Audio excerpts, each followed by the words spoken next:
Welcome to the Daily Mess or the Daily Message. And this is Caitlin again, MacGregor. And today I want to talk about a reminder I had this weekend. And that I was up in Vermont, which is one of my favorite places to go. And we were unplugged for the most part, which meant there was no internet signal, there was no texting or anything like that. And it's amazing what happens to me physiologically, which is my heart rate comes down. I just start to calm down.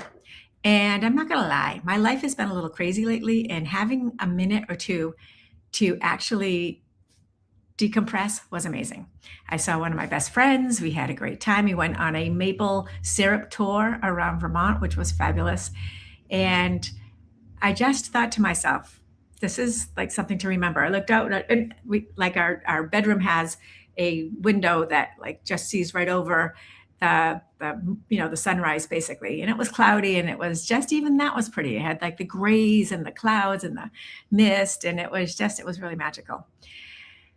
But as I started coming home, I started checking in and responding to emails and text messages and going on social and catching up, because you have to be on top of everything.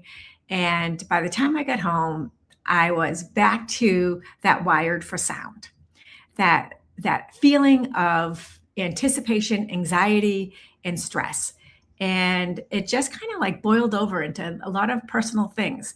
And anyways, went to bed. By the way, we slept like at least 12 hours a day up in Vermont, just resting, relaxing, nowhere to go, right? Back home, back wired, up in the morning, wired. And, in my, like, taking a bath, checking all the messages, watching my podcast that I missed, and all that kind of stuff. And back to that feeling, that tightness in my chest of this anxiety of being always on. And I thought to myself, I'm going to go back. I'm going to unplug when I can. I will still do my job, but it's not my job to follow the news and follow the rage baiting and following all of that. And it's not good for me either. So, who's in with me? Text me, comment to me, tell me how you're feeling about this, because to me, I felt so much better without that connection. And I've known this before. You've heard this from me before. I needed a reminder. And thank you, Vermont, for that reminder. And friends, let me know if there's anything that we can do together to kind of get ourselves away from that. All right, my friends, make it an amazing day. And hopefully you can get down to the dirt